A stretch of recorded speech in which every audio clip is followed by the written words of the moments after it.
Je ne sais pas si vous avez fait attention, mais dans cet évangile, le mot de Galilée revient un grand nombre de fois. Depuis le début, en disant qu'après la mort de Jean-Baptiste, Jésus commença son ministère en Galilée, et puis tout au long de l'évangile, on va parler de la Galilée, et à la fin, c'est encore repris. Il va envoyer encore ses disciples dans la Galilée. La Galilée, est-ce que c'est simplement pour nous donner un détail géographique sans importance? Je ne crois pas que l'évangéliste a envie de nous faire de la géographie. Ça doit avoir une autre raison. Si cette Galilée est évoquée aussi souvent dans ce ministère de Jésus, c'est qu'il y a vraiment une intention de Matthieu de nous montrer quelque chose de très important. Et en effet, la Galilée, pour les Juifs pratiquants, pour les pharisiens, pour les chefs des prêtres, pour les scribes, c'était un pays peu recommandable, parce que c'était un pays frontière. Et en Galilée, à Capharnaüm en particulier, il y avait beaucoup de commerce, beaucoup de personnes passaient pour le commerce et beaucoup d'idées circulaient. Et les Juifs pratiquants, pieux, voulaient vraiment se mettre à l'écart de tout ce monde païen. On ne pouvait pas recevoir un païen à sa table.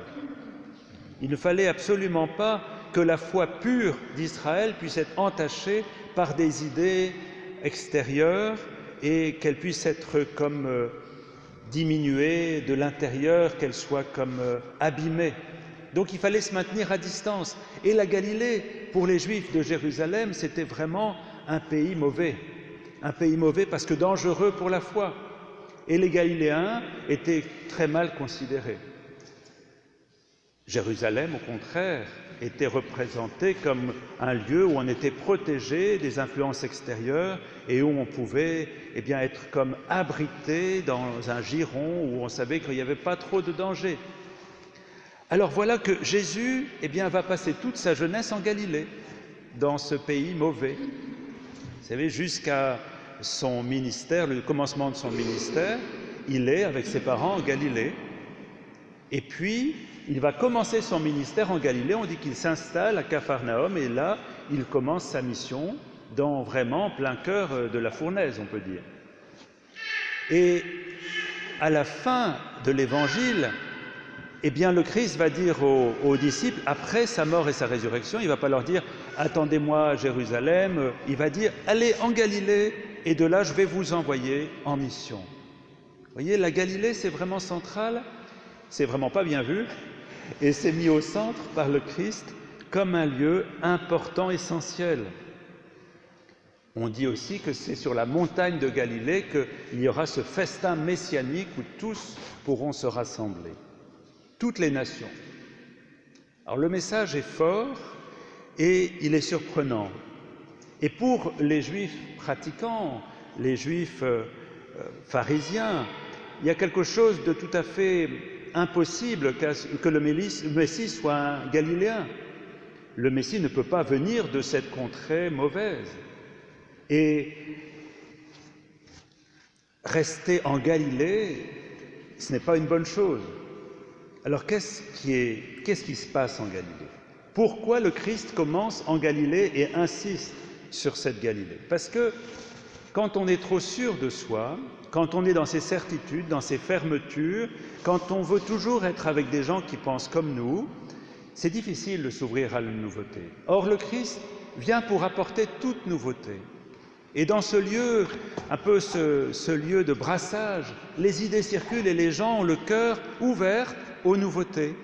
Et quand le Christ vient, il s'ouvre facilement à ce que le Christ va proposer. Vous voyez, la Galilée, à cause de cette effervescence, de cette ébullition des idées, va être un lieu privilégié pour s'ouvrir à la bonne nouvelle que le Christ propose. Jérusalem, au contraire, va être le lieu où le Christ va être mis en croix. parce qu'on ne va pas supporter d'être comme déstabilisé dans ses certitudes. Et le Christ vient pour nous bousculer quand même dans nos installations.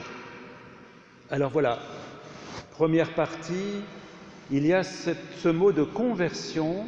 Et vous savez, conversion, ce n'est pas d'abord de faire des sacrifices, de se prendre en main. La conversion ici, convertissez-vous, eh bien c'est ouvrez-vous à ma nouveauté, ouvrez-vous à ma bonne nouvelle.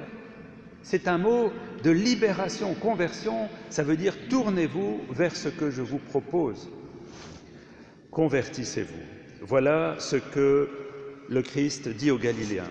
Et puis, il y a ensuite, il va rencontrer des gens. Il va rencontrer 4 personnes.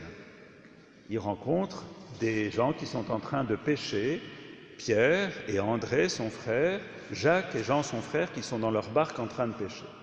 Alors là encore, ça peut nous surprendre, parce que Jésus passe, il les appelle, ils quittent leur barque et leur père, et ils s'en vont, ils le suivent. Ça paraît un peu bizarre quand même. Comme s'ils ne l'avaient jamais connu, tout d'un coup ils passent, ils disent venez, ils partent, et ils laissent leur famille là, ils s'en vont.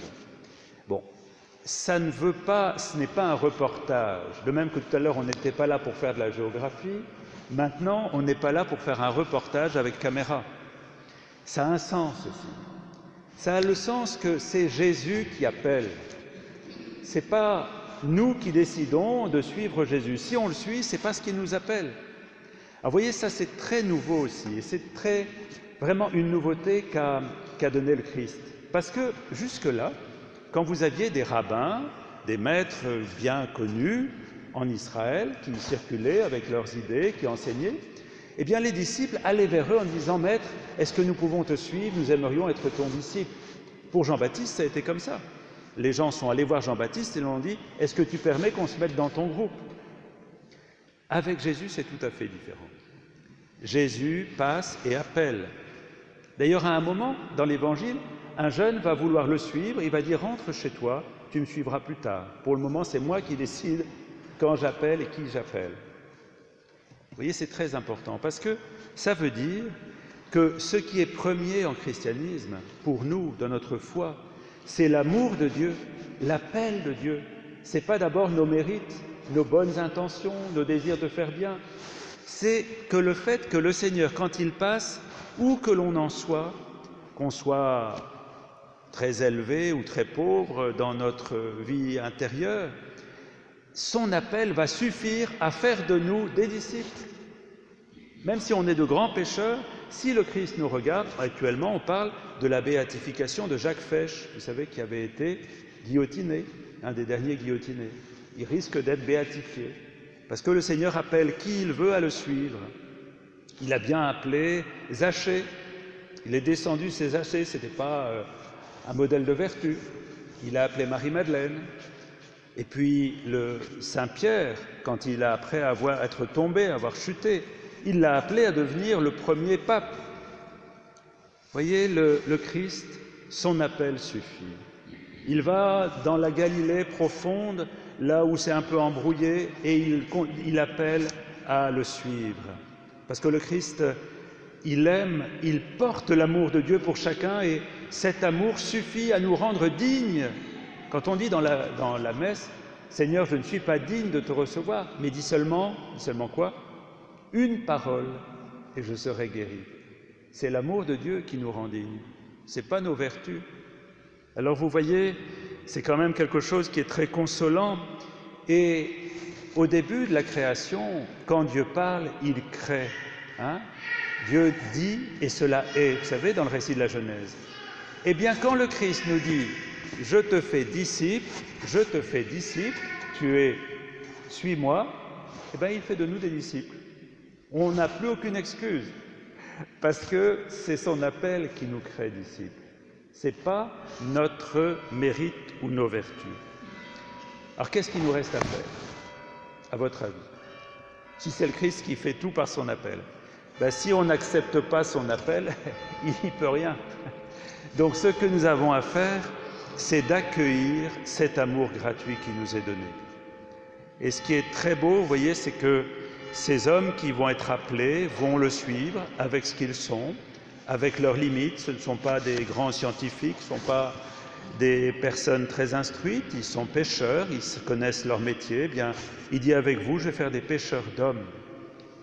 Que le Seigneur aujourd'hui fasse résonner à nos cœurs cet appel. Ce n'est pas une affaire qui a juste 2000 ans, hein. C'est aujourd'hui, ce soir, là où on en est, avec notre âge, avec peut-être notre fatigue, avec peut-être des choses qui nous ont déçus, et aussi peut-être avec un désir profond d'une vie nouvelle que le Seigneur nous dit « Toi, toi, toi, je t'appelle pour ma mission » et c'est bon pour chacun d'entre nous. Alors, laissons-nous toucher au cœur par cette parole, laissons-nous saisir, séduire par cet amour. Alors, je vais vous donner quelques signes. Peut-être que le Seigneur est déjà en train de vous travailler sérieusement le cœur par sa parole. Le premier des signes, c'est si vous ressentez quelquefois une paix profonde ou même de la joie, alors que vous ne devriez pas, alors que vous avez des soucis, alors que vous avez peut-être des inquiétudes et tout d'un coup, vous êtes visité par la paix. Ça, c'est un premier signe que Dieu vous appelle et que Dieu vous parle au cœur. Le deuxième, c'est si votre cœur s'élargit. Vous savez, cette semaine, on va aussi être un peu en Galilée des nations ici. Vous savez pourquoi? Vous ne savez pas pourquoi? Ben, c'est la BD. La ville va être envahie par des gens de partout, du monde entier peut-être, qui vont venir. Donc, est-ce qu'on va se sentir concerné par tout ce monde qui est là? Si c'est le cas, si on le porte dans le cœur, c'est peut-être parce que le Seigneur est déjà en train de nous travailler. Si on s'enferme chez soi et qu'on dit vivement que ce soit terminé, on va pouvoir circuler mieux, il y a peut-être un problème. Donc, est-ce que je vais accepter de me laisser bouger par tous ces gens qui vont venir, qui sont peut-être un peu originaux, hein? Ben, tant mieux, ils vont nous renouveler. Et la troisième chose, c'est si on arrête de se diviser et si on commence à être plus unis. C'est sans doute que le Seigneur passe. Vous savez, moi je suis pour Apollo, moi je suis pour ceci, moi je suis pour cela, je suis pour celui-ci, ma paroisse c'est la meilleure. Alors on va peut-être arrêter avec ces bêtises, on est tous des disciples du Christ, hein. Donc l'essentiel c'est de s'unir et de faire un corps. Si ça commence à grandir, c'est peut-être qu'on est en train de bouger par la parole. Eh bien que le Seigneur vienne nous rejoindre dans toutes nos Galilées intérieures, dans nos richesses et dans nos pauvretés, et que par sa parole, il fasse de nous et en nous toutes choses nouvelles.